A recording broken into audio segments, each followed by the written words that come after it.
wished for an investment that offer the best of both the worlds, the safety of debt and the upside of equity? Well, hybrid security might just be what you are looking for. Let's break it down. So if we look at the pros and cons, on the left hand side we have the pros, right, of hybrid security. First pros is higher yield. So unlike traditional debt instrument, hybrid offer better return, making your investment journey more rewarding. And it is less volatile, which means these instrument tends to have a stable price thanks to the predictable return, right? They have a stable price. Why? Because returns are predictable, which means less stress during market swing. Market swings upward and downward, so you have to take less stress during that. Then risk diversification, this is the magic. They blend equity and debt feature, right? That is why they are called hybrid, right? Why they are called hybrid? Because they blend the equity and debt feature, right, helping reduce overall risk and balancing your portfolio smartly, right? So that is called risk diversification. Then on the other side we have the cons, demerits. So first demerit is complex assessment. So evaluating hybrid security is not always easy. Their return structure can be tricky, making decision more complicated. Now, regulatory uncertainty, they are also prone to regulatory changes which might impact investment stability, a risk that every investor must consider.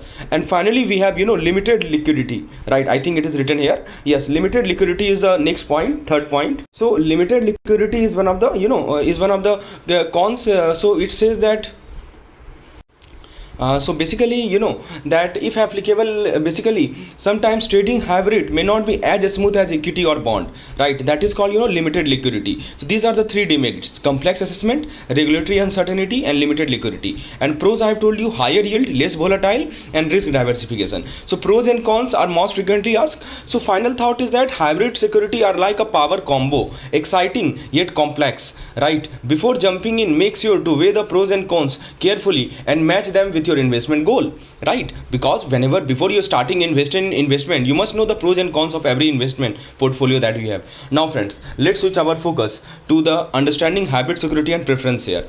So friends, have you ever wondered what sits right between share and bond? Meet the financial chameleon that is called hybrid security, a perfect mix of debt and equity. So let's first zoom on the preference share. Let's see the preference share capital on the left hand side. Now friends, steady income if declared, we can call it. First of all, what make preference share special? Preference share capital is one of the most well known hybrid security. What make them special? Let's see. First of all, dividend right. They get dividend before common shareholder. That is why the word preference is used, right? A steady income if declared. Now the second is called cumulative versus non-cumulative share. If a company misses dividend, cumulative share carry it forward. If it is non-cumulative, you lose it, right? Then we have no legal enforcement of dividend. Even with right, companies are not bound to pay. Only if they make profit and declare it, they are bound to pay. That is called no legal enforcement of dividend, right? So rights are there, but company are not legally bound to pay. Only if they make profit and declare it, right? So there is no legal enforcement of dividend. Dividend right is there before common shareholder. If a company misses dividend, then cumulative share carry it forward. That is a unique feature of this preference share. Next, have liquidation priority. Yes, if the company shut down, preference shareholder are paid before equity holder, but after debt holder. Then we have credit rating of preference share. So they can have a credit rating, helping investor assess the risk just like a loan or a bond. Then multiple classes possible. So company can issue different types of preference share with varying terms. Voting right, yes, usually no vote, but in a special case they get a say, especially if dividend are missed repeatedly. If dividend are missed for last 2 years, try to understand, if dividend is missing for 2 years, their company is not providing the dividend for 2 years, then the preference shareholder have a say in the company. And finally we have maturity option. Some are perpetual, which means no expiry, or the redeemable after a set period. We will understand it. So all these things are the peculiarities of the preference share capital. Now friends, let's look at some of the common type of hybrid security. So first of all, preference share, which means fixed dividend, priority treatment. Warrant, so give the right to buy share in future at a fixed price. So warrant give you the right that you can buy the share, right, in future at a fixed price. Then we have convertible debenture.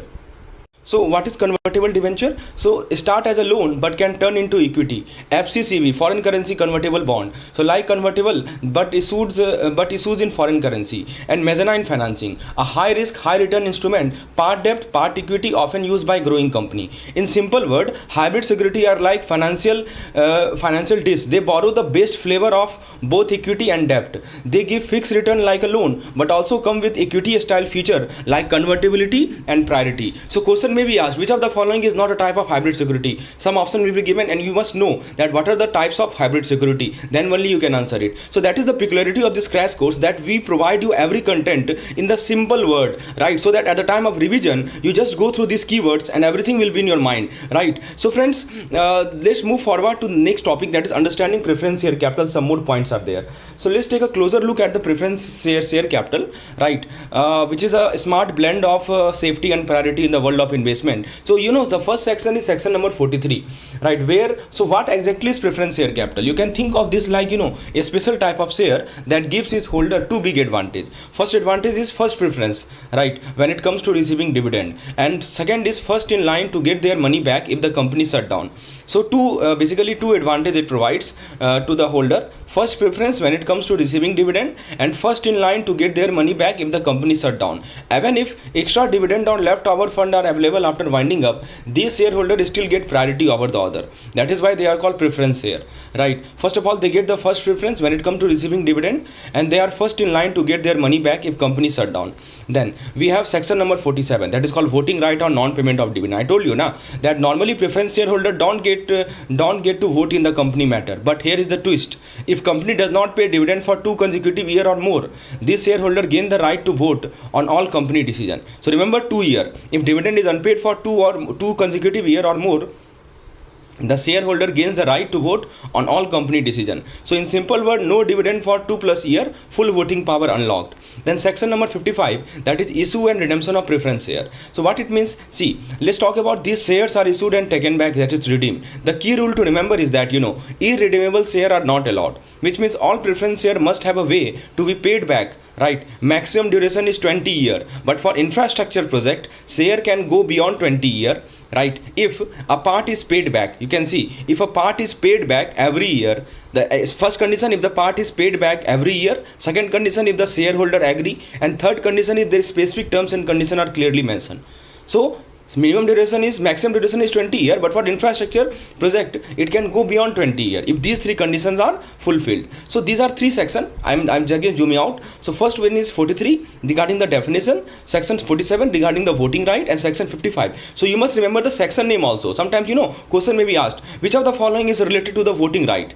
Option number A, section 43. Option number B, section 47. Option number C, section 55. So 43, 47, 55. This must be known to you, because what I'm telling you, because I have observed the question have been asked in the previous year. That is why I mention here. Take it for granted. Whatever thing is presented in the form of crash course everything has been asked, right? That is why it is here. That is why it make a place in here, right? So friends, if you want such kind of content where you can easily revise the content in just 20 minutes, entire unit, you can go for our crash course. And our main motive is that you should practice more and more questions, which I add daily in our folder, and less time should be given to theory reading and the videos, because at this moment the main thing is practice. The more you practice, the more easy it become. And how you can practice? Once your theory is clear, then only you can practice. So theory, minimum theory, maximum practice. That should be our motto. Now friends, let's move forward and let's see the types of preference share. Preference share are further classified. So not all preference share are created equal. Let's explore the different types of preference share, each with its own unique twist, right? First of all, convertible versus non-convertible. So as the name suggests, this share come with a superpower that they can convert into equity share later as per the terms mentioned in the time of issue. You can think of it like a ticket that let you switch team from investor to the part owner. Then we have non-convertible. That means, as the name say, no switching is allowed. They stay as preference share forever. This is the default type issued by most company. Then cumulative versus non-cumulative. Cumulative, they offer fixed dividend. And here is the best part: if suppose the company skip paying it in 1 year, it accumulate and must be paid later. It is great for long-term believer. Cumulative. What is non-cumulative? Non-cumulative, what happened? That fixed dividend here also, but no carry forward. Dividend will not be carried forward. If the company skip payment 1 year, that dividend is gone forever. Then participating versus non-participating. See, participating means what? You get your fixed dividend, and if the company has any extra profit, you also get a slice of that surplus. So it is a win-win situation. And non-participating means what? Here you get only the fixed dividend. Even if the company make bumper profit, you don't get a penny more. Simple and straightforward. Then we have redeemable versus non-redeemable. So redeemable means what? This comes with an expiry date. The company will buy them back after a fixed period. Some haven't come with a call option, letting the company redeem them early. And non-redeemable means what? That they cannot be bought back. Fun fact is that this is prohibited in India. Company here must specify a redemption plan. And finally, adjustable rate preference here. Here the dividend rate is not fixed. It moves with the market rate, offering more flexibility. You can think of it like a floating interest loan. It adjusts with the time. So from fixed to flexible, convertible to cumulative, preference here offer a whole buffet of choice to suit every investor appetite. So smart investors don't just invest. They choose the type that fit their strategy best. Right. So once you know all the peculiarities of all this, then only you can invest. So that is the main thing, right? You must know everything, that convertible, non-convertible, what is the difference. Every aspect should be clear. Now friends, let's shift our focus to the next topic, that is PNCPS feature. Friends, if this video adding value to your knowledge, please hit that like button, right? This will motivate me to make more such and such content. Now friends, have you ever heard of PNCPS?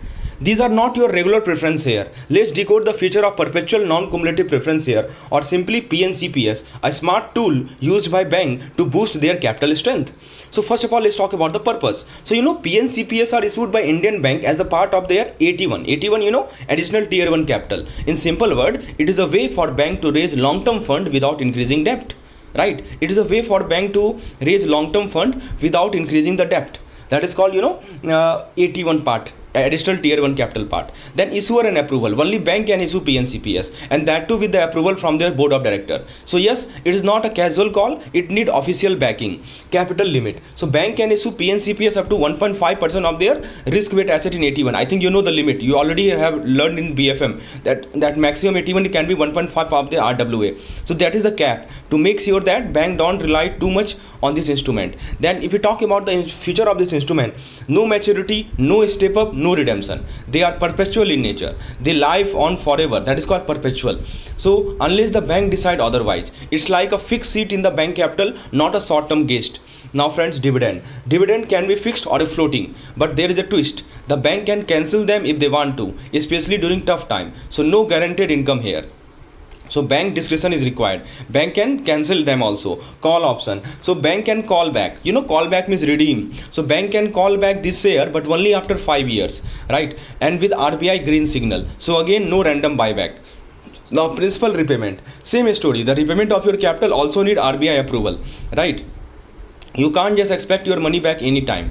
Then loss absorption. So in the bad time, this share can be either converted into equity or they are written off completely. Yes, you can lose your money. That is why it is a part of AT1. It absorbs the risk, right? Then restriction. Bank can't use PNCPS to fund their own group company or related party. No sneaky moves is allowed. Claim hierarchy. If the bank goes bankrupt, PNCPS holder rank above equity holder but below creditor. So you will get paid, but only after the big lender. So to wrap it up, PNCPS, so basically this is all point we have covered regarding PNCPS. If you go through a book, it is covered in 2 pages, and in one slide everything is clear. Because all those main points have been taken at one place, and just I provided you this slide. Now, so what is the wrapping up? So PNCPS is a bold, risky but clever capital tool. It gives bank flexibility, but investor must accept that they are taking a higher risk for a potentially better reward. Obviously, they are taking higher risk here. Now friends, let's look at the Black-Scholes model. Every year warrant valuation, one question is asked based on Black-Scholes model. Ever wondered how financial analysts value complex instrument like warrant? Let me break down the legendary Black-Scholes model in the simplest way possible. You can think of it as a recipe to find the fair price of warrant. Now, first of all, the first step is to identify the key variables. So start with the ingredient. We need volatility of the stock, right? How much the price move. We need the current stock price. We need the time left until the warrant expire.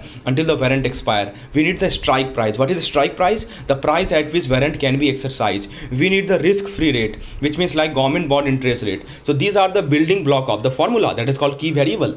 Then we calculate D1 and D2. Now we plug those variable into the Black-Scholes formula. formula to get two critical value, D1 and D2. They help us estimate the probability of making a profit from the warrant. Right, so D1 and D2 help us estimate the probability of making a profit from the warrant. Don't worry, the formula look tough, but it's just a fancy calculator behind the scene. You don't need to remember the formula, right? That's why I have not added here, right? So D1 and D2 you have to calculate. They help us estimate the probability of making a profit from the warrant. Then we find ND1 and ND2. So what it is? Something called a standard normal distribution table. So these values represent probabilities, like what are the chances that this warrant will be in profit. That is called ND1. These are like probability, you know. What are the chances that this warrant will be in profit? Now, then we calculate the present value. It's time to discount the strike price to today's value. Think of it like this. 100 rupees received a year later is worth less than rupees 100 today, obviously. So we calculate that reduced present value using math. I think you know it very well. Now then we apply the Black-Scholes formula, right? So now bring it all together, use the full Black-Scholes formula to calculate the actual value of warrant. It blend probability, time value and volatility all in one shot. And you know, feeling lazy, let's Excel do the heavy lifting. Use function like, you know, non.dist, exp, ln. So basically using Excel the calculation is done. But what we should know that what are the steps involved. This you should know, right? So identifying key variable, right? So that's it. Black-Scholes model might look complex, but when broken down, it is just a series of smart steps to price a warrant logically and accurately. Now you know the secret sauce used by market pros, right, for valuation of warrant. So you must know what Black-Scholes model used for valuation of warrant. Now two ratios, super important. One question is fixed every year: conversion ratio and conversion price. See, so if you are confused between conversion ratio and conversion price dealing with debenture, so these are dealing with debenture, right? Let's simplify these two powerful concepts with a real world twist.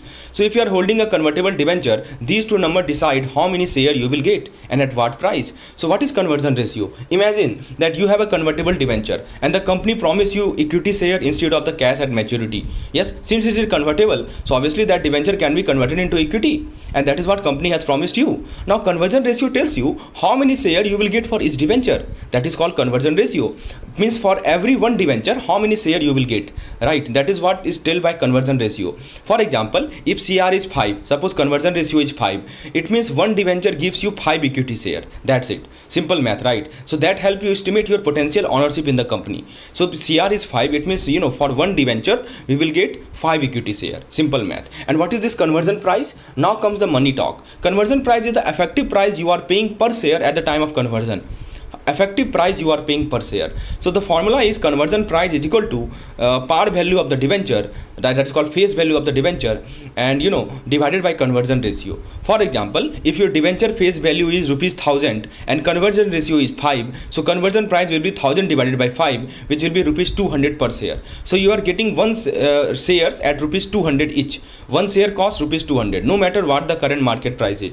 Right, so you know, so let's wrap up. So basically conversion ratio tells you how many share you get and conversion price tells you at what price you are getting them. So these two terms are key to evaluating whether a convertible debenture deal is worth or not. Remember it, very important. That is why it is called crash course, right? Because we are not covering everything, we are covering only thing that matters. Because for everything we have separate lectures available, unit wise lecture which covers every aspect. But right now what is required, you know, the main points that should be covered. Now friends, let's look at the ever heard of financial instrument that can act like a debt and equity. They are called hybrid instrument, and today we will decode two powerful one: FCCB and mezzanine financing. Question are every year asked. So first of all, FCCB, imagine this as a bond, right? So FCCB, you know, foreign currency convertible bond. So basically you can imagine this as a bond issued in foreign currency, but with a twist. It starts as a loan, that is debt, but may end as ownership, that is equity. So the definition is FCCB are hybrid security issued by the company in foreign currency. They offer interest, as you can see, coupon payment, and return the principal unless they are converted to equity. Right, they return the principal repayment. Conversion option to equity is there, right? So that is the definition. If you look at the key features of this, you know, FCCB, that investor get the option to convert their bond into share, but conversion happen only if the market price of the stock is higher than the conversion price.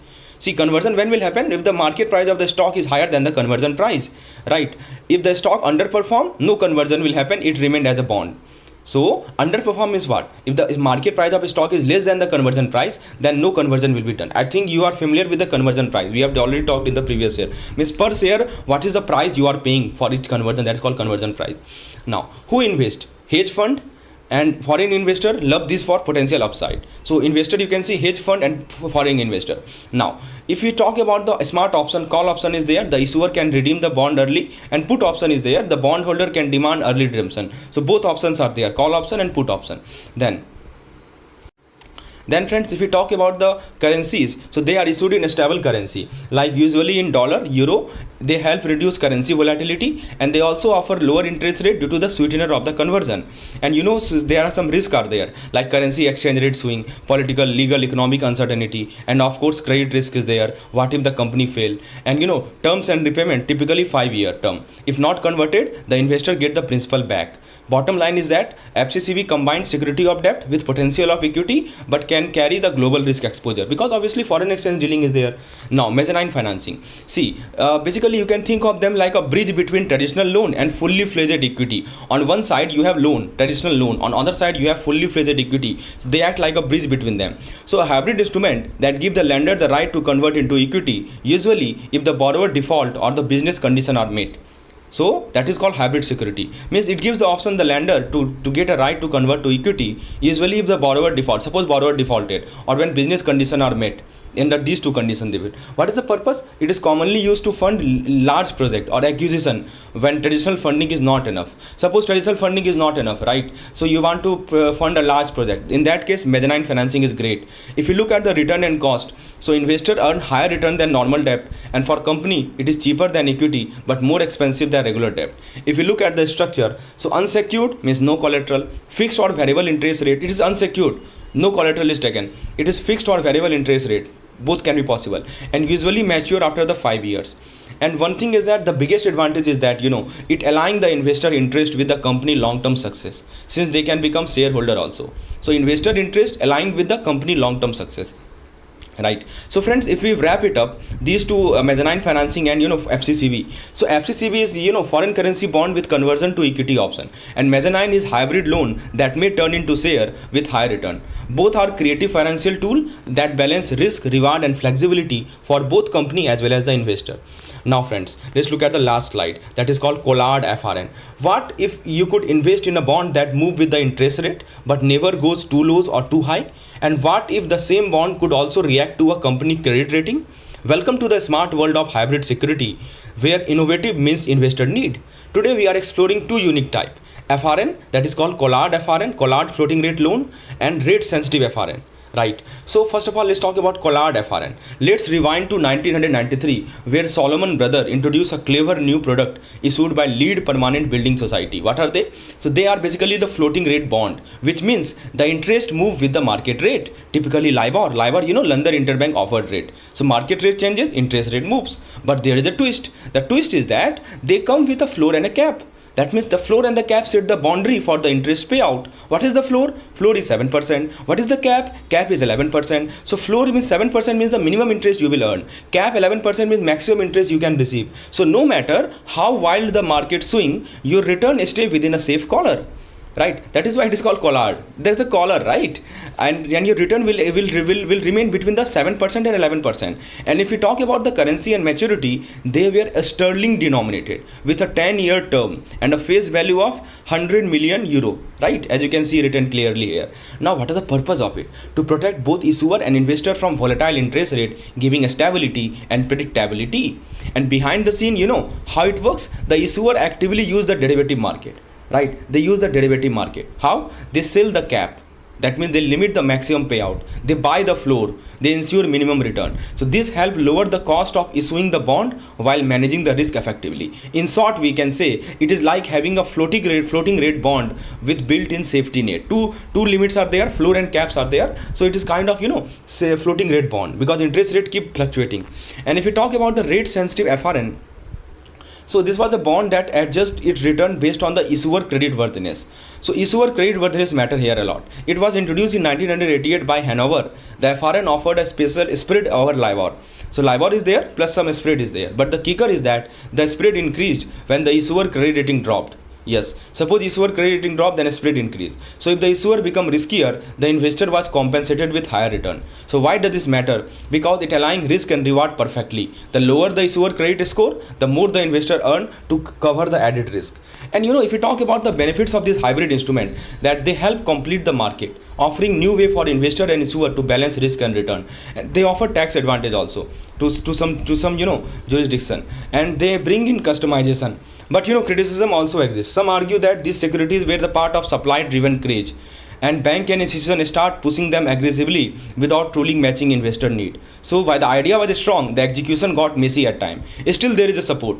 Hybrid security are these offered tailored solution, helping issuer reduce cost and investor get better rate. You can easily understand and you can easily revise.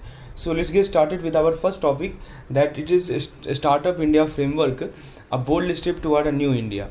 So look at this particular mind map. So it was launched in January 2016, as you can see, launch date. By whom? By the Department for Promotion of Industry and Internal Trade, which is called DPIIT, right? What is DPIIT? Department for Promotion of Industry and Internal Trade. And the Startup India framework marks a transformative shift in the India's economic landscape. Now if you look at the launch goal, so what was the goal of behind launching it? So to spark a revolution of entrepreneurship, to fuel innovation and drive job creation and ensure a smooth flow of investment into the economy. So these were the goal behind launching the program. Now if you look at the action plan, so here you can see the action plan. Let me zoom a little bit. So at the heart of this mission lies a comprehensive action plan built on 3 pillars. First one was unified policy, second is clear action point, and third is seamless execution. So these are the 3 pillars: unified policy, clear action plan, clear action points, and seamless execution. Now let's talk about the key features that make it stand out. So what are some key features? Here you can see the first is that incentive is disbursed online, ensuring transparency. So online incentive disbursement, thereby transparency is ensured. And startup get recognition within 72 hours. So you don't have to wait for longer. This is one of the key point, that within 72 hours, I think it is 3 days, right? So within 3 days the startup get recognized. So a startup get recognition within 72 hours, and no recommendation letter needed, just your ideas and ambition, that's it. Even a scalable business are welcomed with open arms. So you can see a scalable business are also included. So basically if you talk about the vision, if you look at the vision of this Startup India framework, so basically a thriving startup ecosystem where creativity is unlocked, the economic growth sustainably, and job opportunities are available in abundance, right? And if we talk about the platform, so all of this is brought together at one digital destination, that is called a Startup India Hub. So these are the points which we have to go through regarding this Startup India framework: launch body, launch date, key features, launch goal, action plan, and vision, right? So now friends, let's shift our focus to the next scheme that we have. Is called Startup India. So Startup India is not just a campaign, it is a powerhouse of support for every aspiring entrepreneur in India. So let's explore the rich benefit it brings to the table. The first is incubator services. So basically from day one, startup get access to startup capital access and funding avenue. They get access to the tech and lab infrastructure, mentorship and advisory and co-working space, plus unbeatable networking opportunities to fuel growth, right? So incubator services. So first of all, it includes startup capital and funding avenue, tech and lab infrastructure, mentorship, advisory and co-working space, plus unbeatable networking opportunity to fuel growth. The second is we have innovation and incubation support. See, to turn bright ideas into world-changing reality, Startup India promotes Atal Innovation Mission, right? The C2 program, global grade innovation hub, that is called world class innovation hub, and dedicated incubator setup support. So these are things included under the innovation and incubation support to turn bright idea into world changing reality. Startup India promote Atal Innovation Mission, C2 program, global grade innovation hub, and incubator setup support. Then if you look at the financial benefit, here you can see financial benefit of it. So money always matter, and Startup India ensure that it is easy to manage tax incentive, capital gain tax exemption, direct government funding support, and public procurement policy priority in the public procurement. So this is financial benefits. And if you look at the regulatory restriction, so just you can see it here, regulatory restriction. So regulatory relaxation, right? So focus on your startup, not on paperwork. So self-certify under 9 labor and 3 environmental law, and enjoy inspection exemption and relax compliance norm. So this is called relaxation, regulatory relaxation. That means focus on your startup, not on paperwork. So that is some relaxation has been given so far as paperwork is concerned. Now we have IPR benefit. So IPR, intellectual property right. So protecting innovation is made simple. 80% discount on patent fee, 50% rebate on trademark, and free facilitation support, and a fast track exit option when needed. So whether you are at the ideation stage or scaling up, Startup India is your ultimate growth partner, offering tools, trust, and transformation. The 3 T's principle, right? So that is about Startup India, incubator services, financial benefit, innovation, incubation, every aspect we have talked about in this particular slide. Now we have Startup India Yatra. So what is Startup India Yatra? Let's discuss. So imagine a journey that is not just about covering miles but discovering minds. Right. So that is called Startup India Yatra. Welcome to the Startup India Yatra, a mission driven movement that bring the startup ecosystem to the remotest corner of India. If you look at the purpose of this Yatra, Startup India Yatra, so this initiative is built to discover the hidden talent across town and village. Second, to expand the startup ecosystem beyond metro cities. Third, to support grassroots entrepreneur. And fourth, to offer incubation support when it is needed the most. So these are the purpose of this Startup Yatra, Startup India Yatra, to be more precise. And if you look at the mission of it, so 2 mission is given in your book, that with the goal is to visit every district in India, and it aims to bridge the resource gap. Means connecting rural innovator with urban opportunity. Then we have the key elements. So key elements that drive the yatra. First is mobile vans equipped with tools and mentors.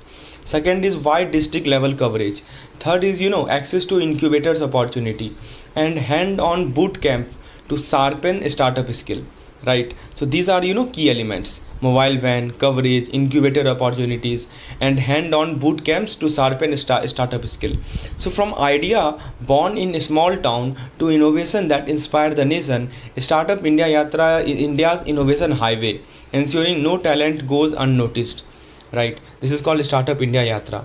Now then we have WING. WING is what? Women Capacity Development Program, WING, right? So friends, what happen when you give wing to your idea? You create a revolution led by women entrepreneur. So introducing WING, Women Capacity Development Program, a bold step toward creating equal opportunity in the startup world. So what is the vision of it? So as you can see, the vision is to support women-led entrepreneur, or to support women-led ventures, enhance their awareness and accessibility, and provide the right platform and training to grow. Now here we have virtual incubation. So basically a 3-month acceleration journey is specifically for 20 women-led tech startup, and in partnership with Zone Startup, all free of cost, because support should not come with a price tag.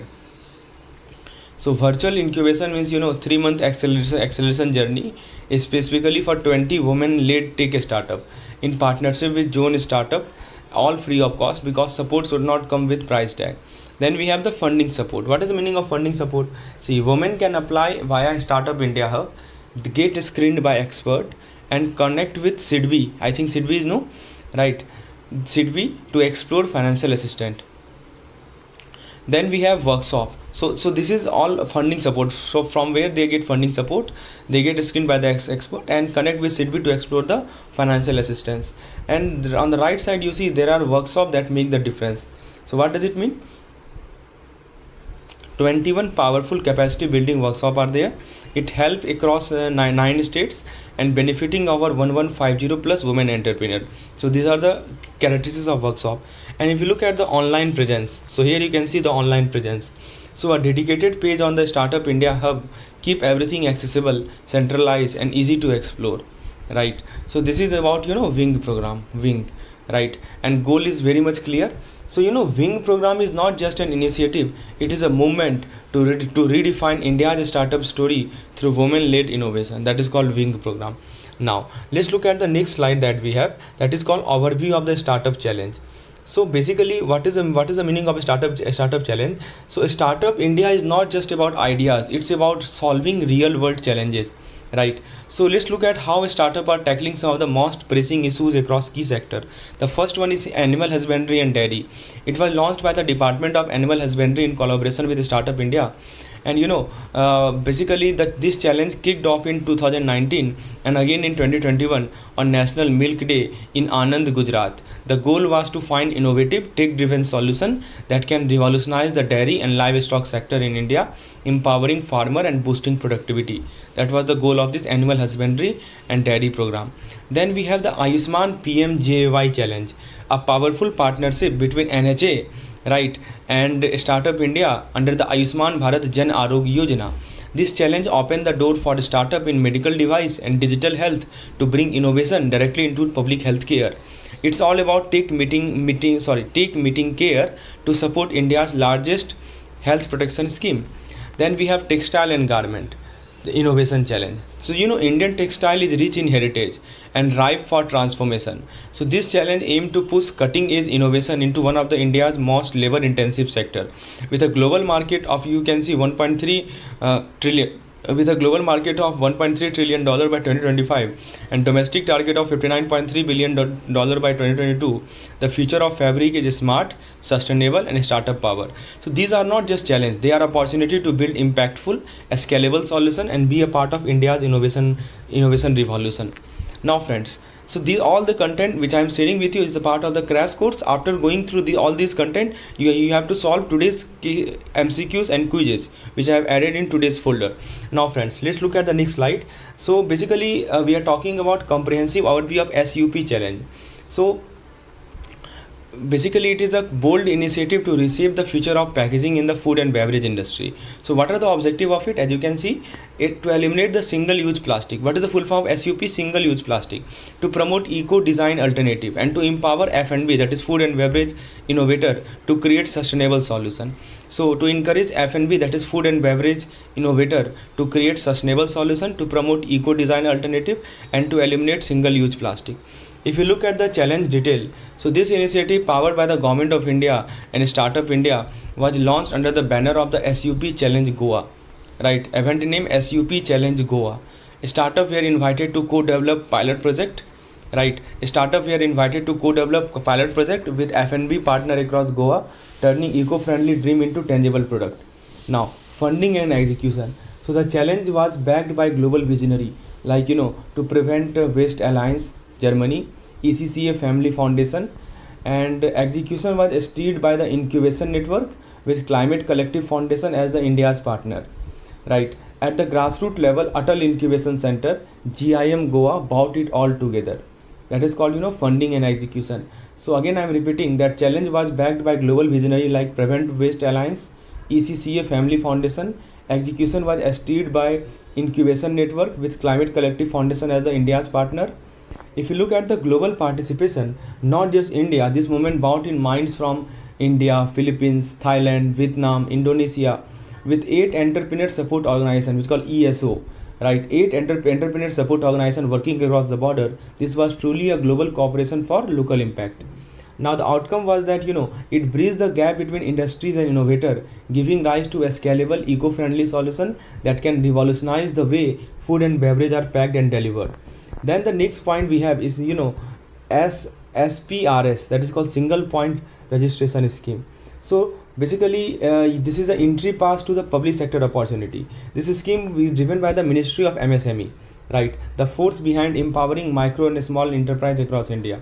If you look at the purpose of it, so the core mission is to boost government procurement from MSE, that is micro and small enterprise, to boost the government procurement from micro and small enterprise and make it easier for them to participate in tender confidently and competitively, right? So that is the main purpose. Again I am repeating, the purpose is to boost government procurement from micro and small enterprise and make it easier for them to participate in tender. If you look at the background, the root of this scheme trace back to the government store purchase program of 1955 and 1956.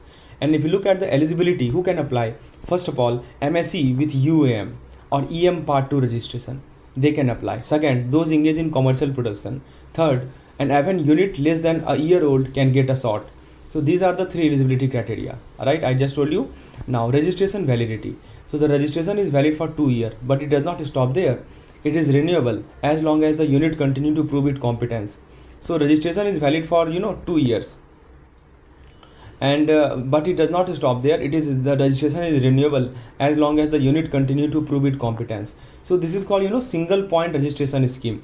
So with the single point registration scheme, MSME gain more than the access. They gain recognition, they gain opportunity, and they gain a seat at the national growth table.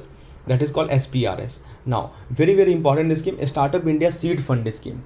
It could be your launch pad, but first let's check it if you are eligible to fill that dream. First of all, legal entity. What does it mean? So to begin with, your startup must be legally registered under the relevant government act. No shortcuts here. Official recognition is must. Then we have operational tenure. So you need to be more than just a name. At least 2 years of active operation is minimum bar to qualify. Infrastructure. So your startup incubator must have a minimum capacity of 25 seats, because the real ideas need real space to grow. So at least 25 seats should be there. Minimum capacity of 25 seats.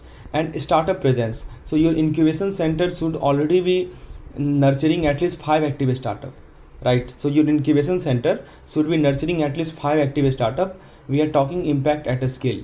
Then we have team requirement. So strong leadership is the key. A full-time CEO with business development plus entrepreneurship experience, a support crew covering mentoring, testing, validation, finance, legal, HR. This is where vision meet execution.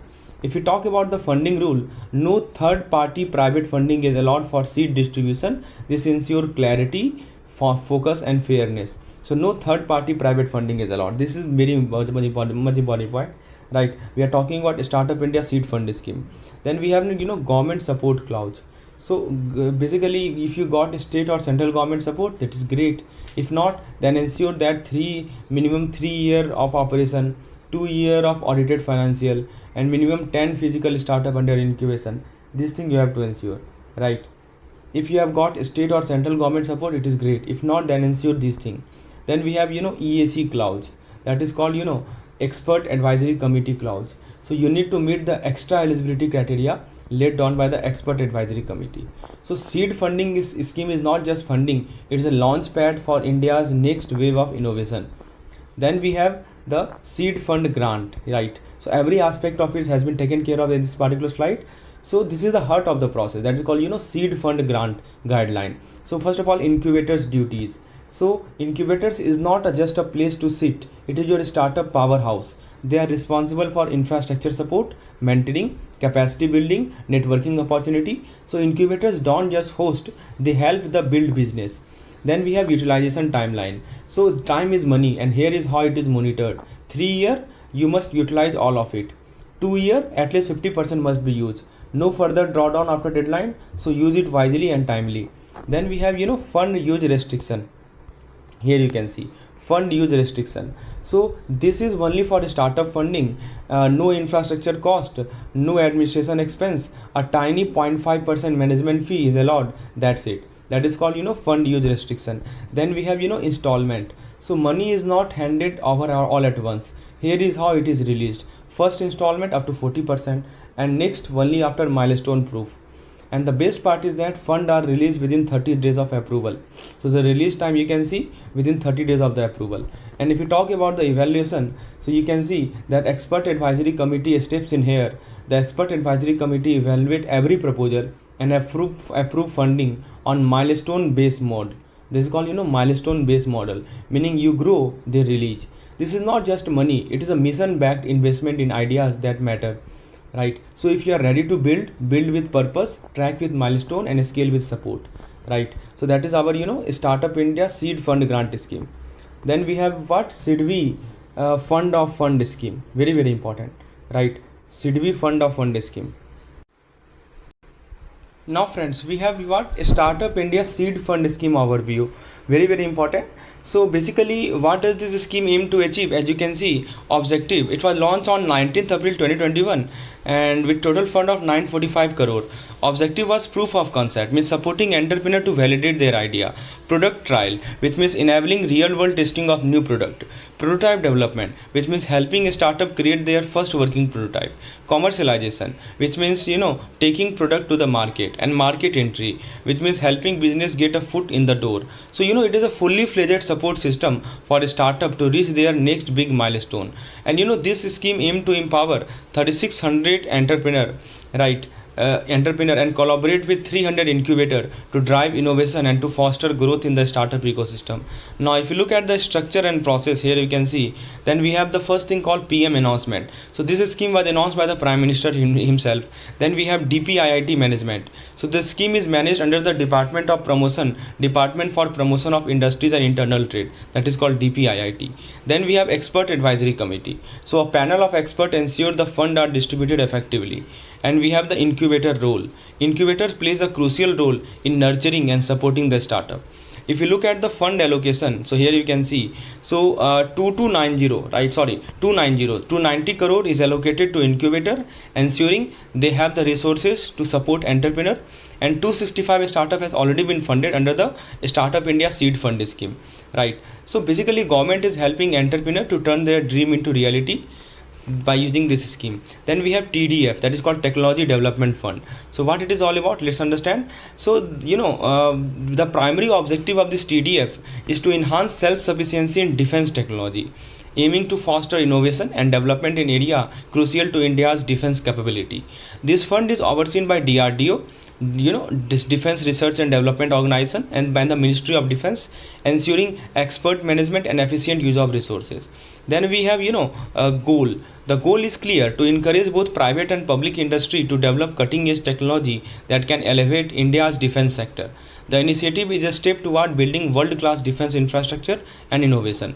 If you look at the eligibility, who can benefit from this fund, then the first we have entities like public or private company, LLP partnership, sole proprietorship, MSME, and startups. These are the entities who can benefit from this fund.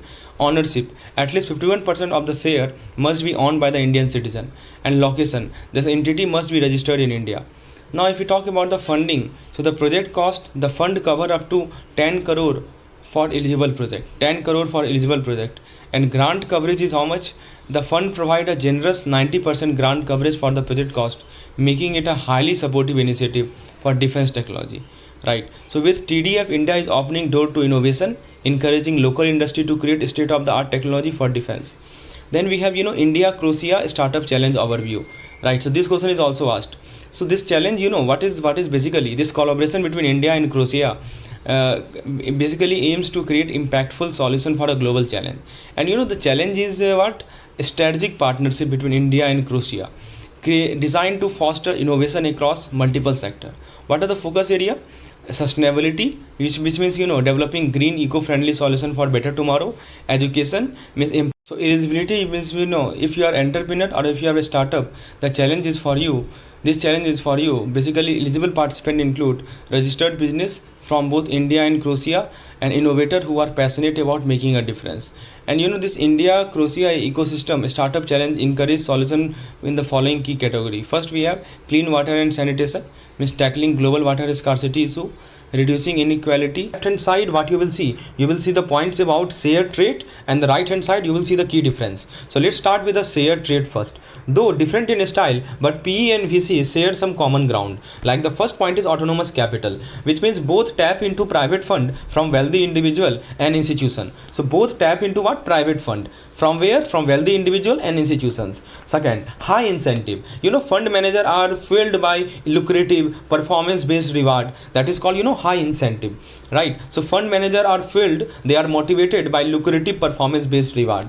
Then we have pre-public investment, which means they both invest in company before they hit the public market, that is called pre-public investment. Whether it is PE, whether it is VC, they both invest in company before they hit the public market, that is called pre-public investment, right?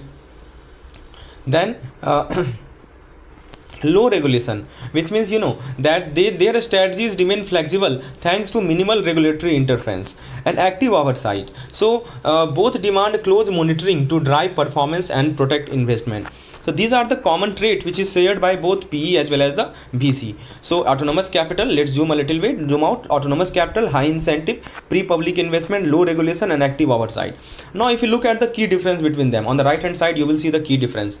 So if you look at the key difference, so on the other hand, key difference are, first of all, that is where PE and VC carve out their own path. Restructuring focus. So PE take charge of the transforming business through financial and operational restructuring. So through financial and operational restructuring, private equity takes charge of the transforming business, right? So transforming business through financial and operational restructuring. Then we have stages of investment. So VC dive into early stage startup, while PE prefer matured established company.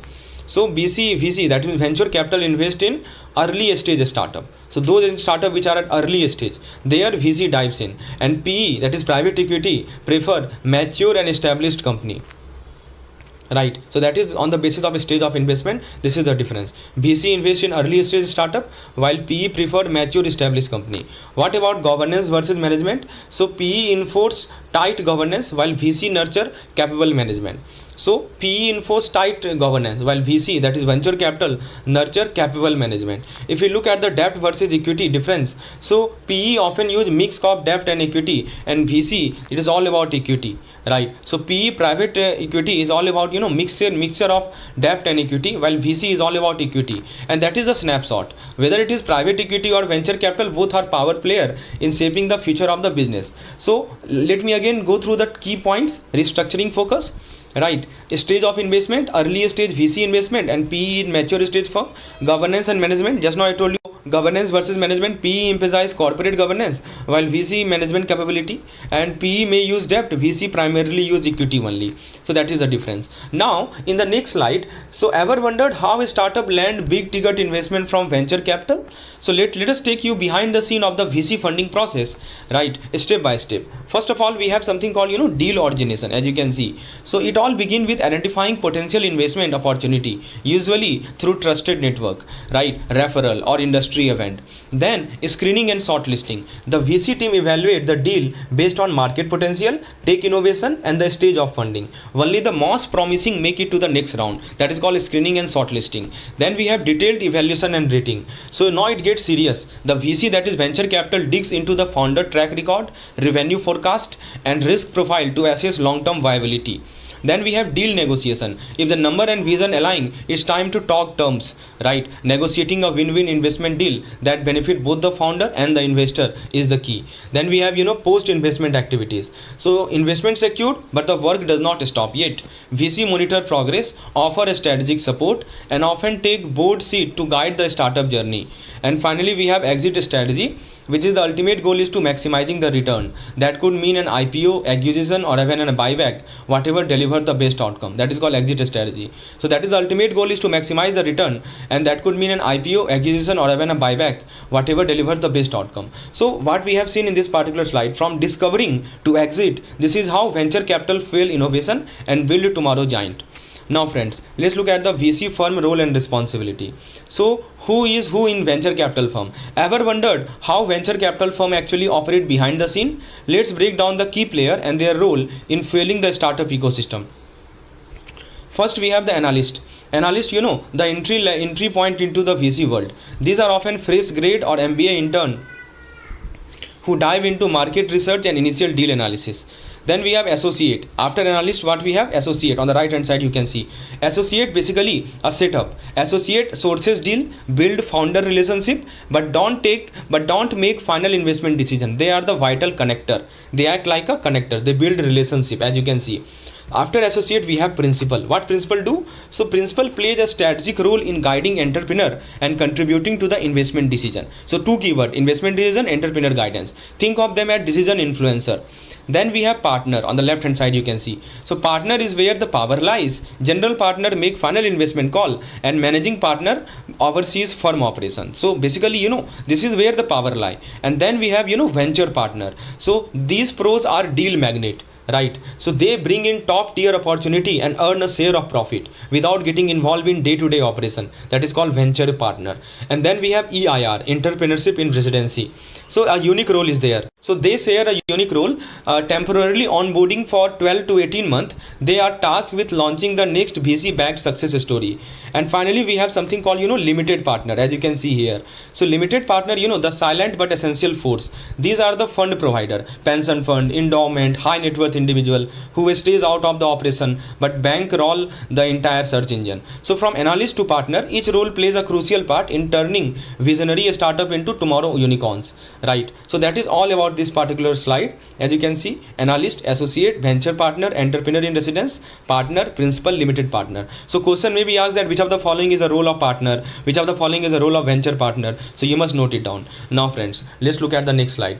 So friends, here we are talking about VC fund metrics and returns. So what determines the success of venture capital fund? It's all about hitting the right target, and each one matter.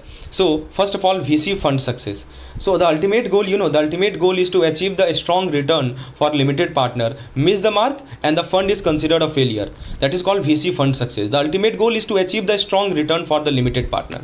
I think we have just discussed the limited partner. They fund investor, they provide capital, not involved in operation. So basically VC fund success, how it is measured? So achieve a strong return for the limited partner, because they are the one who have invested in the amount, right? Like insurance company are the limited partner. Hurdle rate. This question is asked, what is hurdle rate? See, this is the minimum return promised to LP. Think of it like floor. If the fund can't clear this hurdle, it is falling short. It is failing short. Right, then we have expected return. So venture capital is high risk, so naturally investor expect high reward to match. This metric keep the pressure on. Then we have sector focus. Not all industry deliver equal return. For example, SaaS, software as a service, might outperform D2C. So smart sector selection, it means a stronger return. Then we have stage focus. So investing early, like in seed round, means more risk but also more upside. Later stage like series B tends to be safer but with modest return, right? Now friends, so in venture capital, as you can see in this particular diagram, every arrow must be aimed with precision, because only the right mix of metric leads to the winning return. Now friends, let's switch our focus to the next slide. This is the uniqueness of our crash course. Everything is presented in the form of mind map and flow chart, so that you should focus on only thing that matters from examination point of view, and your rest time should be focused on solving MCQs and case studies, which I am adding on daily basis in our crash course. If you are interested in the crash course, please see the link below in the description section. You will get the link of the course. Now friends, also we are offering 40% discount on the same. Now friends, let's talk about the private equity, that means behind the buyout. So private equity is not just about big money, it's about strategic transformation, long-term play and powerful exit. What are the pros? As you can see, pros are PE bring in alternative capital, right, with no quarterly performance pressure. First point, it gives firm breathing room to grow strategically. That is the pros. It brings in alternative capital with no quarterly performance pressure. And if we talk about the cons, so but there are trade-off. Valuation are not market driven, and holding period can stretch for year, demanding patience. So pros are also there as far as private equity is concerned, that it brings in alternative capital with no quarterly performance pressure. It gives firm breathing room to grow strategically. But cons is that there are trade-off where valuations are not market driven and holding period can stretch for year, demanding patience. Now income source.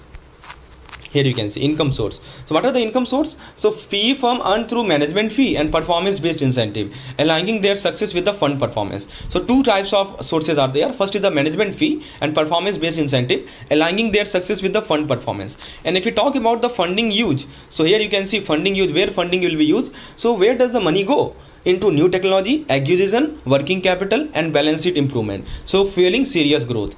And what about the exit event? So the end game, an IPO, a strategic sale or turnaround exit. These are the end game. Each move is planned to maximize investor return. And if you look at the structure of this PE, so PE firm operate with LP owning 99% with limited liability, while GP means general partner own 1% but hold full responsibility for investment. This is the structure of private equity. LP owning 99% with limited liability, and GP on 1% but hold full responsibility for investment.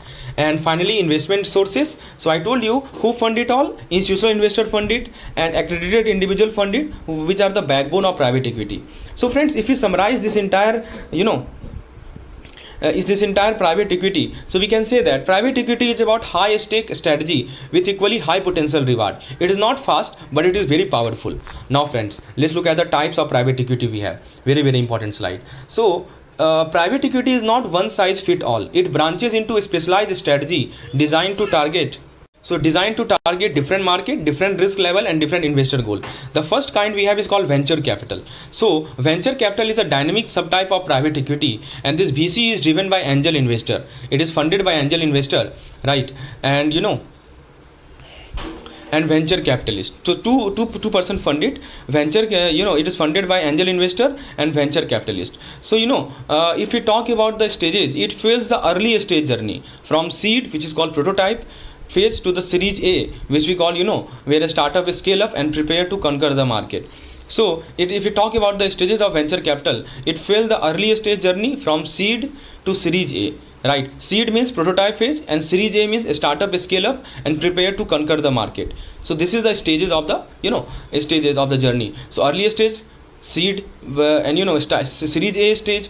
Now VC is where innovation meets capital. Venture capital is where innovation meets capital. Now the second point we have is called real estate private equity. So the second type of this private equity is called real estate private equity. So what happened, that gained massive momentum post 2008 after the real estate crash. So real estate crash post 2008, and this real estate private equity gained the massive momentum. This form target commercial real estate, CRE, REIT, and require high capital entry, that is real estate private equity. And then we have something called fund of fund, FOF. So what it happens, it is designed for those seeking exposure to private equity without direct investment. So it invests in mutual fund, hedge fund, and more. It is great for a small investor but with higher fee due to its layered structure. And while diversification is a plus point, but it does not always means guaranteed return. So these are the three forms of private equity: venture capital, right? So each type of PE serve a various different purpose: offering flexibility, which is offered by venture capital; risk variation, offered by real estate private equity; and access tailored to different investor profile, fund of fund, right? So just now I told you that venture capital fill the early stage journey, right? Sub type of private equity: real estate private equity, commercial real estate, REIT, high capital, lock-in period spans year; and fund of fund without direct investment, right? Mutual fund, hedge fund, a small investor but with higher fee. These are the key points which you must keep in mind. Now then we have legal, right? Legal and administrative structure of the private equity in India. So let's decode the regulatory backbone that shape the private equity in India. First of all, let's talk about the PE fund structure. Here we can see PE fund structure. So private equity fund in India can be structured at trust, LLP, or company, but all must be SEBI AIF registered under the 2012 regulation. SEBI Alternative Investment Fund registered under the 2012 regulation. These guidelines replace the older VCF norm. It replaced the older VCF norm of 1996. PE fund are privately pooled investment vehicle with a well-defined investment policy for both Indian and foreign investor. So again I am repeating that private equity fund in India can be structured as a trust, LLP, or company, but all must be SEBI AIF registered under the 2012 regulation. These guidelines replace the older VCF norm of 1996, right? And PE fund are privately pooled investment vehicle with a well-defined investment policy for both Indian and foreign investor. And one point you must note that mutual fund and collective investment scheme are excluded from this definition of PE fund structure. Then AIF category, very important. So that private equity in India operates under 3 AIF, alternative investment fund category. Category 1 AIF, it is supported by the government or the regulators. Key point, remember, supported by government or regulators.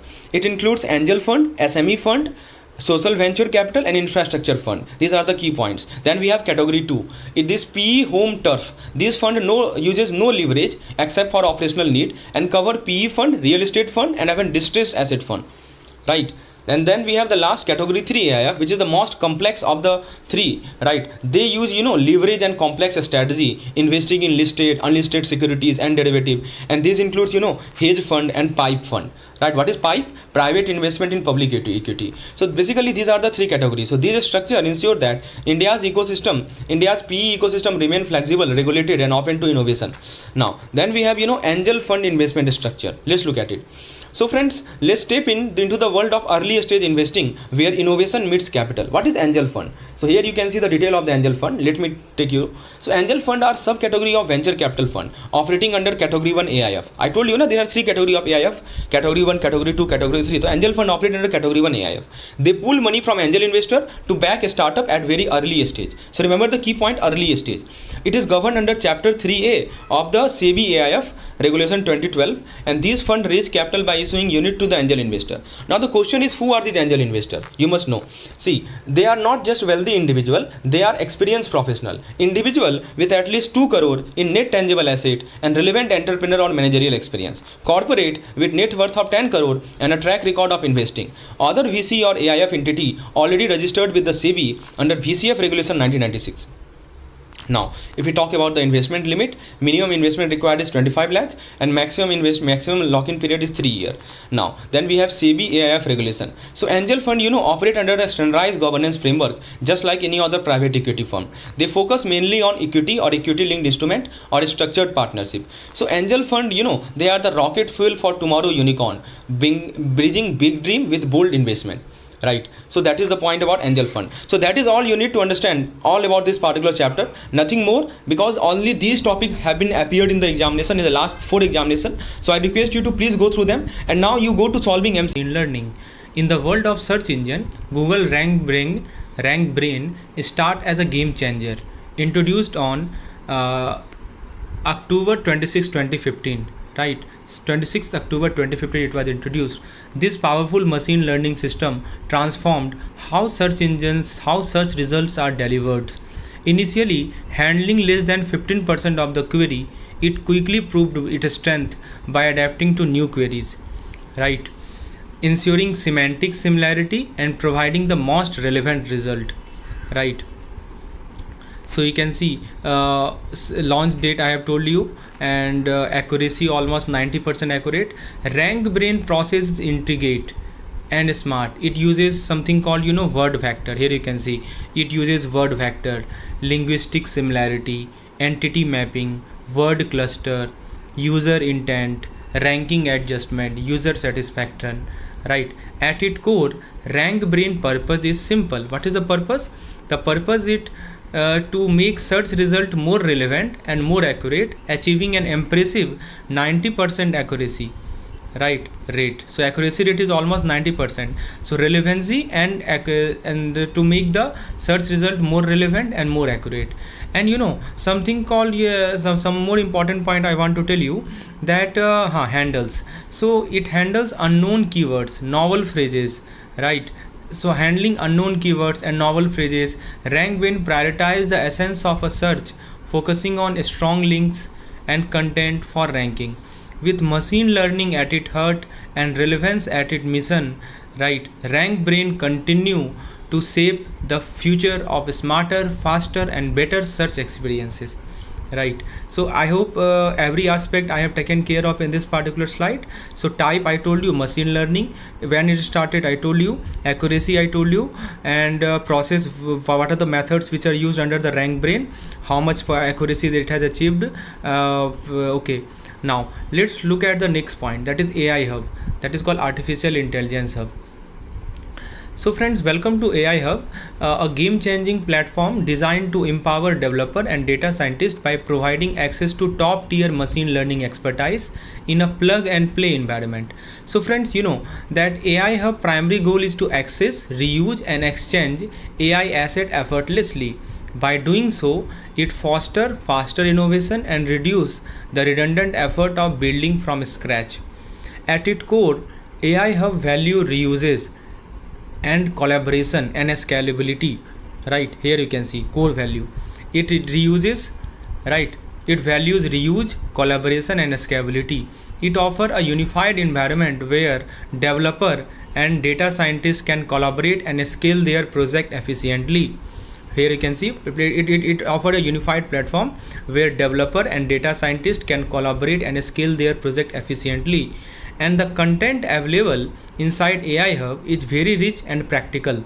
Here you can see the content available is very rich and very practical, right. From ready to use pipeline, here you can see content include from ready to use pipeline and interactive Jupyter notebooks to robust TensorFlow modules. Everything needed to accelerate AI workflow is right at your fingertips. And some key benefits here, as you can see, some key benefits include seamless integration with Google Cloud AI, right, leveraging cutting edge research from Google Research, and tool trusted by internal Google team themselves. When it comes to deployment, AI Hub is highly flexible, supporting both Google Cloud Platform, that is called GCP, and hybrid infrastructure. Support both of them, making it adaptable to various enterprise movement. And AI Hub also tackles critical challenges, right? AI Hub also tackles some critical challenges. What are the challenges? As you can see here, right? It likes simplifying machine learning workflow, making machine learning expertise more accessible, and behind the scene it uses powerful tool like Qflow. You might have heard about this Qflow. It uses a very powerful tool behind the scene that is called Qflow pipeline to automate, streamline, and manage the entire machine learning lifecycle. So basically, whether you are building new AI solution or scaling existing one, AI Hub start as the trusted companion, right? This AI Hub start at the trusted companion. It stands as the trusted companion for every developer, every data scientist. It is not just a resource; it is a revolution in AI collaboration and innovation. So what I have just told you, let me just give a quick overview. So plug and play environment, I told you, learning expertise in a plug and play environment. Then I told you the primary goal is to access, reuse and exchange. This is the goal part of what? Access, reuse and exchange AI asset effortlessly. And I told you core value. The core value is to reuse, collaboration and scalability. A unified environment where developer and data scientist can collaborate and scale their project efficiently. Content available is rich in practical from ready to use pipelines, interactive Jupyter notebooks, and benefits I told you: Google Cloud AI, right? Google Research, internal Google team, GCP, right? Deployment I told you that Google Cloud Platform, and hybrid infrastructure. Now friends, let's talk about Qflow pipeline. What is Qflow pipeline all about in this particular session? So in the world of machine learning, having a structured repeatable workflow is very crucial. That is where Qflow pipeline comes into picture, offering a powerful centralized platform to design and manage machine learning workflow with ease. At its core, Qflow pipeline is built around critical component. What are the component? Pre-processing, data transformation and training, ensuring that every phase of the machine learning life cycle is seamlessly handled. So these are the three phases: pre-processing, data transformation and training, right? Qflow pipeline. Now friends, its key function. What are the key function? So its key function are nothing short of game changing. It enable repeatable workflow, promote experimentation, and ensure a smooth production deployment, saving both time and resources, right? Repeatable workflow, experimentation, production deployment, and orchestration. So this capability allow developer to visually design and manage complex machine learning workflow through workflow graph, sequence execution, making even the most intricate task intuitive and efficient.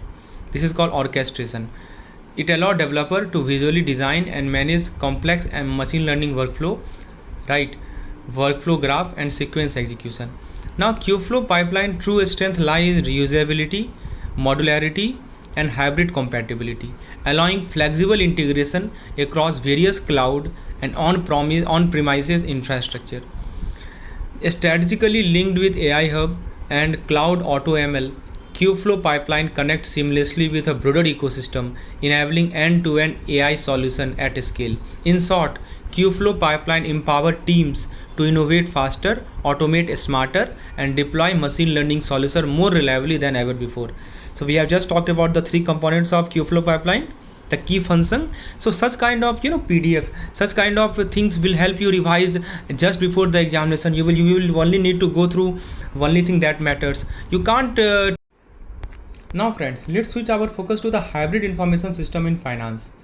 So in today's fast evolving financial landscape, innovation demand a smarter, faster and more adaptive system.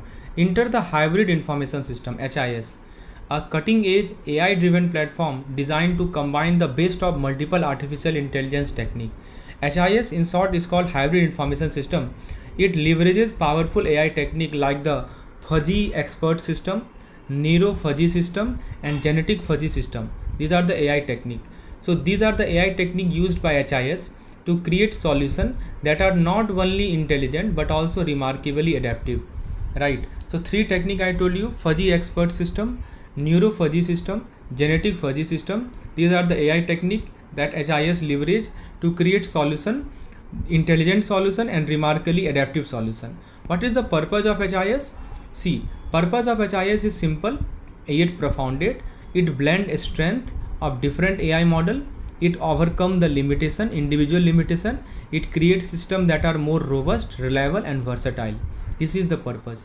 In the world of finance, hybrid information systems are a game changer. It is used extensively in portfolio selection and powering smart decision for financial institution. What truly set HIS apart is its competitive edge, right? Delivering a smarter product and offering more efficient service, giving organization a real advantage in a fiercely competitive market. In short, we can say that this hybrid information system, it represents a perfect synergy, merging intelligence, flexibility, strategy into the heart of modern finance. So what are the techniques which are used? Fuzzy, expert system, neuro fuzzy system, genetic fuzzy system. Purpose is to blend the strength of different AI model, overcome individual limitation, and in the world of finance, HIS are a game changer. It use extensively portfolio selection and is powering a smart decision for financial institution and competitive edge. This is all about HIS, hybrid information system. Then comes neural network, very important thing. So neural network stands at the core of today's AI revolution, offering powerful adaptive algorithm that learn and evolve without predefined model or rigid assumption. They can learn, they can evolve without predefined model or rigid assumption. So this flexibility is the key part of this neural network. This flexibility make them suitable for a wide range of use cases, from supervised learning, unsupervised learning to handling categorical variable and solving regression problem with ease. This flexibility allow them. When it comes to practicality, neural networks shine. They excel in managing large data set, enabling simple deployment and tackle highly complex model, making them a favorite for real world application. Their strengths are also unmatched. Ability to capture complex relationship, highly adaptable structure that mold itself to the data and task at hand. Then we have their strength are unmatched. I told you, with neural network we are not just solving problem, we are redefining how machine learn, adapt and perform. In the world driven by data, heard how business make a smarter decision, predict your next move or recommend just the right product. All it boils down to analytics, the silent engine behind modern success. Let's break down the 4 powerful types of analytics that are transforming industries across the globe. The first is called descriptive analytics. So let me zoom a little bit. So this is descriptive analytics. You can think of this as a rear view mirror. It helps organization understand what happened in the past using historical data, key performance indicator and patterns. Whether it is customer behavior, marketing insight, this is where the real story begins. Then comes diagnostic analysis. On the right side you can see diagnostic analysis. Now that we know what happened, we dive deeper. Why did it happen? Diagnostic analysis get into the root cause using technique like drill down analysis, correlation, data discovery. So this is called diagnostic analysis. Then we have predictive analytics. What is predictive analytics? See, here comes the crystal ball. Predictive analytics tells us what could happen next using forecasting, a statistical model, machine learning. Whether it is predicting client behavior or future sale, this is all about staying ahead, right? So this is called predictive analytics. It tells us what could happen next using forecasting, a statistical model and machine learning. And the fourth type we have is called prescriptive analysis. Finally, the strategist of the group. Prescriptive analysis recommend what action to take. With the help of neural networks and deep learning, it suggests the best solution and strategy to optimize outcome. From understanding the past to predicting and shaping the future, analytics is not just data, it is a direction. Which type is your organization using today? Please let us know. Now friends, these are the 4 types of analytics, very important. Questions are being asked. Now behind every powerful business decision lies a set of tools that decode the data maze and turn number into knowledge. Welcome to the core component of business analytics, your roadmap to a smarter, faster decision. So first of all, we have the first core component is called the data mining. What is data mining? It all starts with discovering. So data mining means it start with discovering hidden pattern in massive data set. So data mining, how it helps? It helps determining the hidden pattern in the massive data set. Data mining help uncover what is really going on beneath the surface, behind the surface, revealing the insight that other miss. You and me may prefer to miss, but a perfect data miner, this data mining technique will reveal the insight, right? Then we have text mining. Not all data comes in number. Text mining extract meaning from emails, reviews, or any other written feedback, turning human language into actionable insight. Then we have data aggregation. Then comes the magic of putting it all together. Data aggregation combines data from multiple sources. Name itself suggests it combines data from multiple sources, right? And to provide a single comprehensive view, which is the foundation for accurate analysis. Then we have forecasting. Now that we have the data, let's look ahead. Forecasting uses past trend to predict what is coming next, helping business stay one step ahead. Then we have data visualization. Finally, we tell the story through visuals, chart, graph, dashboard, transform complex data into clear, compelling narrative that drive decision. So these are the part: mining, data mining, text mining, data aggregation, forecasting, data visualization. Now friends, let's see the next part: comprehensive data mining overview. So it is all about data mining. So these 5 components are the pillar of business analytics. So 5 components, just now I told you, right? These 5 components are the pillar of the business analytics, each one playing a unique role in turning raw data into revenue driven insight, right? So basically, then we have comprehensive data mining overview. Let's have a look at this particular mind map. Now friends, data is everywhere. Data is everywhere, but the real power lies in knowing how to dig deep and find what matter. Welcome to the world of data mining, the engine behind a smarter decision and sharper strategy.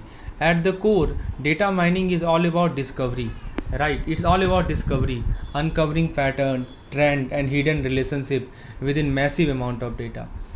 If you look at that is the purpose of data mining. If you look at the technique from KDD to advanced analytics, these techniques are the tool that help business make sense of the chaos and find gold in the data mine. So techniques like KDD are used, advanced analytics are used, right? Now if we talk about the uses, whether it is real-time analytics or business intelligence, data mining add brain to the business, making insight smarter and action faster. That is the uses. Application from marketing to finance to cyber security, industries everywhere are tapping into data mining to power innovation and precision. Then we have data collection. It all begins with gathering the right data from the right sources, because what you dig up depends on where you dig. Then we have data preparation. Next comes the cleanup, formatting, filtering, polishing your data to ensure that it is ready for action. Then we have data mining execution, right? Then the real magic begin. Algorithm and model spring into action, extracting insight that fuel business breakthrough. Interpretation and analysis. Finally, we visualize. We translate number into stories, patterns, strategies. So we translate number into a story, pattern into a strategy, all with the goal of making informed, impactful decision. So data mining is not just a step in the process, it is the heartbeat of analytics. This data mining which we are talking about, it is the heartbeat of the analytics. Master it and don't just follow the trend, you predict them. Right, you will able to predict the trend if you understand data mining. We have seen the purpose, technique, usage, application, data collection, preparation. Friends, likewise manner, we have prepared such kind of mind map and flowchart for each and every units of entire CAIIB syllabus. If you are interested in it, you can enroll in our crash course program, which offer you such kinds of information, such kinds of data which cover only those topic from where questions are repeatedly asked. We are not not covering 100% in this crash course. Rather, we are focusing on only those topics from where questions are repeatedly asked, and everything is presented in this kind of flowchart mind map manner. So friends, in the description section you will get the link of the course. Now friends, let's look at the types of data mining technique. Why we are so much focused on data mining? Because questions are most frequently asked. Right now friends, what are the types of data mining technique? Data speak volumes, right, but only if you know how to listen, and that is where data mining technique comes into play. Let's explore the toolkit that transform raw data into powerful insight. The first is called association rule. So ever noticed how buying bread often lead to buying butter? That is association rule at work.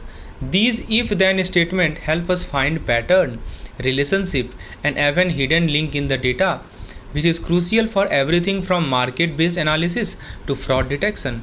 Then we have classification. When we already know the category, classification comes in to sort new data using tools like decision. So there are some tools like decision tree, CAIIB base. You can see the name here. Question may be asked that what are the tools which we use for classification.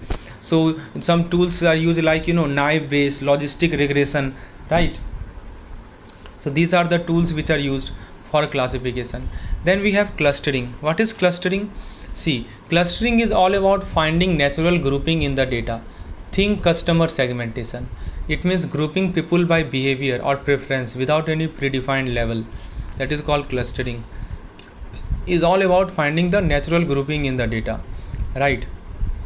You can think of customer segmentation, right, grouping people by behavior or preference without any predefined level. Then we have regression. If you want to predict something like future sale or price trend, regression model help forecast outcome by analyzing the relationship between variable, whether linear or complex. So by analyzing the relationship between the variable, you can forecast the outcome, and the regression model helps in that. Then we have sequence and path analysis. What is the meaning of sequence and path analysis? See, understanding the order of event is the key. This technique uncover how event unfold over time, helping business map customer journey or identify system failure before they happen. Then we have neural network or deep learning. So taking inspiration from the human brain, these advanced models recognize complex pattern in massive dataset. From image recognition to voice assistant, this is where artificial intelligence meet analytics. Then we have data mining software and tool. Now let's talk tools. Whether it is platform like Alteryx, Databricks, S2O.ai, right? You might have heard about it, right? Alteryx, Databricks, S2O.ai, or open source favorite like Weka and Orange. These tools simplify data preparation, modeling, and deployment, empowering business to mine site at scale. So top vendors may be asked core features, right? And open source tools are also there, and premium models are also there, right? Like NIME, DataKU, S2O.ai. So some free model are also there, premium models are also there. Now friends, text mining, the second part of it, very very important. Text mining technique, how does it work? Ever wondered how machine can understand, summarize, or even feel the meaning behind the text? Welcome to the world of text mining, where language meets logic. So friends, first of all, on the left hand side you will see text pre-processing. Before we teach machine to read, we must first clean the clutter. So pre-processing involves step like cleaning the messy character, identifying the language, tokenization. Tokenization means what? Breaking text into words. POS tagging, which means part of speech tagging, labeling word as noun, verb, etc. Chunking and syntax parsing, so that machine understand the grammar behind the message. Then we have the information retrieval. So basically, now that text is clean, let's dig out what matter. Then there comes tokenization. Tokenization is split text into token, right? It is split text into token for what? For models, while stemming strip down word to their root, improving searching and indexing. So this is called information retrieving. Then we have something called NLP, natural language processing. So here is where the real magic happen. Summarization condenses long paragraph into key takeaway, and POS tagging add context to each word So summarization condenses, as a name itself suggests summarization. It condenses long paragraph into key takeaway. POS tagging add context to each word. Categorization classify document by topic. And what about the sentiment analysis? Sentiment analysis, it tells us if the text is praising a product or roasting it. That is called sentiment analysis. Summarization, POS tagging, categorization, classify the document by the topic, and sentiment analysis tells us if the text is praising a product or roasting a product. Then we have information extraction. So once we know the tone, it's time to extract the value. Feature selection picks only the most important part for the analysis, that is called feature extraction. Then we have feature selection. Feature selection pick key feature for predictive model. It picks the most important part for analysis. Then feature extraction simplify the data for a smarter model. NER, what is NER? Named entity recognition. It helps detect name, places and more, bringing a structure to unstructured text. From tweets and review to research paper and chat logs, text mining transformed world into wisdom. It is not just reading, it's understanding at a scale. Now friends, let's switch our focus to the big data analytics. Very, very important topics. So every second our world generate mind-blogging amount of data. But how do we make sense of it all? That is where big data analytics steps in, turning chaos into clarity. At its core, big data analytics is all about. So I think at its core, big data is all about advanced analysis on massive, complex and diverse data set. Now, data type, it deals with every kind of data, structured like databases, semi-structured like XML file, and unstructured like email, videos, social media post, etc. Sources, so where all this data come from? Just about from everywhere. IoT device, then mobile apps, social media platforms, sensor, system log, even audio or video feed. Key characteristics. Big data is often defined by 3 V's. Volume, which means from terabyte to zettabyte. Velocity, which means data generated in real time. And variety, which means mix of format and sources. So volume, velocity and variety. Technique which is used. To harness the data, right, we use powerful tools. What are the powerful tool used? So some tools name is given here, like text and predictive analysis, data mining, statistics, natural language processing, so that even human language become data. Then we have practical uses. So you can see big data is not just about number, it drives real impact, smarter customer integration, detecting and minimizing fraud, and optimizing entire supply chain.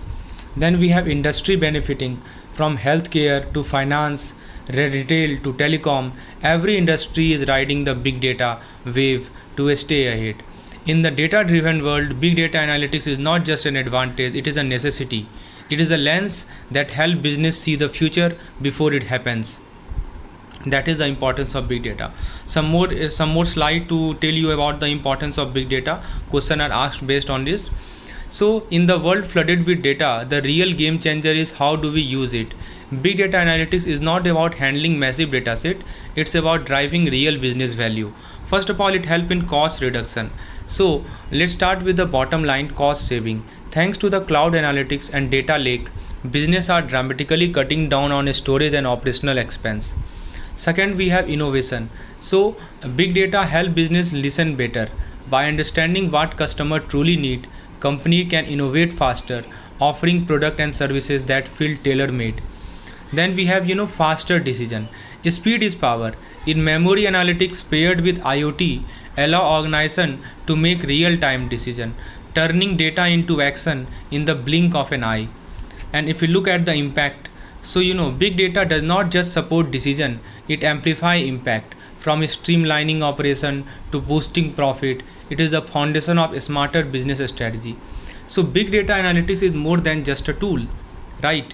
It is the strategic edge, reducing cost, sparkling innovation, enabling decision that truly makes a difference. Now friends, let's look at the mobile web analytics components and futures. Very, very important topic. So in mobile first world, understanding how user interact on their smartphone is no longer optional, it is essential. Welcome to the power of mobile web analytics. Mobile web analytics tracks First of all, what it does, it tracks everything that matters: page view, visit duration, user location, device specific detail, whether it is phone screen resolution or its model or manufacturer, everything, right? What is the purpose of it, right? So you can see now, track everything: page view, visit, device information, model, manufacturer, screen resolution. What is the purpose, the goal? If we talk about the goal of it, so the goal is to optimize user experience on mobile and supercharge your marketing effectiveness. Think of it as your digital radar, scanning user behavior to fine tune every touch point. Now, what are the features that matter? Mobile analytics goes deeper than traditional web analytics. They capture nuanced device information using the user agent header and database like WRFL. So WRFL is a kind of database.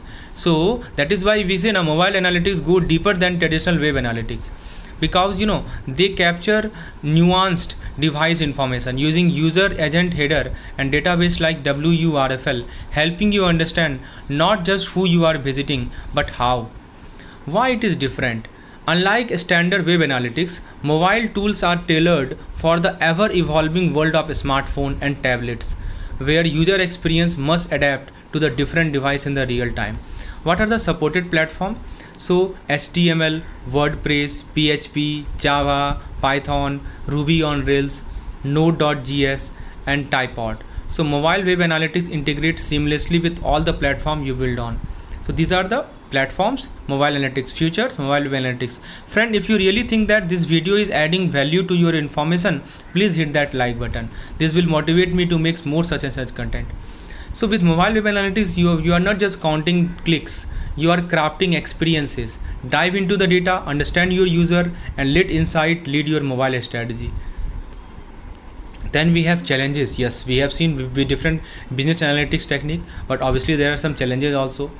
So friends, implementing business analytics sound promising, but the road to insight is often paved with challenges. Let's explore what truly stand in the way of success. First and foremost, analytics need a strong foundation, top leadership buy-in. Without alignment with the business strategy, even the smartest tool can fall flat. Then we have approval issues. Project can stall at the gate without clear goal and senior management approval. Analytics thrive where direction is strong and measurable. IT engagement. Yes, a successful journey demands teamwork. Collaboration between business and IT team, backed by the right infrastructure, is non-negotiable. Commitment. The initial phase often demands patience, investment, and perseverance. ROI, that is called return on investment, may not come overnight, but dedication ensures long-term gain. Then we have end user involvement. Analytics should empower, not alienate. End user need to feel involved, especially when predictive model influence financial decision or require behavior change. Data integration. Today's data come in all shape and format. Bringing it together without losing meaning or value is both an art and a science. Skill shortage. Behind every powerful dashboard is a skilled professional. Unfortunately, finding the right talent, especially for a small and medium enterprise, remains a major hurdle. Storage limitation. Yes, big data need big space. A small organization often struggle to store and manage massive volume efficiently. So if you go through the book, it is covered in 2 pages. I have just refined all the key information in just 1 page so that you can easily go through it. So basically the bottom line is that overcoming this challenge requires more than just tool. It takes a strategy, collaboration, and a commitment to make data driven decision part of your culture. Now friends, let's look at this slide. Business analytics skill prioritization. So business analytics is not just about crunching number. It's about applying the right skill to extract insight that drives success. But how do we prioritize this skill? Let's break it down. The first is the attention to the detail. As you can see it here, attention to the detail. It is undoubtedly complex, obviously, requiring meticulousness in every step. Whether it is an essential skill for accuracy, it has limited impact on broader strategic decision, but it is a foundation on which all other skills are built. Then we have the critical thinking, second part. So critical thinking take the center stage. This skill is crucial for high impact decision. It's about analyzing data, questioning assumption, and making decisions that shape the future. If you are tackling complex challenges, this is the skill you want to prioritize. Then we have step number 3. It's called communication. So communication is straightforward. You need to articulate finding and insight clearly. While it is essential, its impact may be minimal on decision making compared to the other skill. Yet without communication, even the best insight remain hidden. Then we have the final, that is called problem solving. So this is a skill that blend impact and simplicity. It's about applying data insight to resolve issue, and although it may seem straightforward, its impact on improving operation is undeniably high. So in business analytics, mastering the right combination of skill is key. Critical thinking, problem solving leads the charge, while attention to detail and communication round out the equation, ensuring precision and clarity. So friends, that is all we need to know from this particular chapter. Thank you for being listening to this lecture till now. And if you have not gone through all the previous lecture which I uploaded, the playlist of the session is provided in the description section. Please go through. Thank you.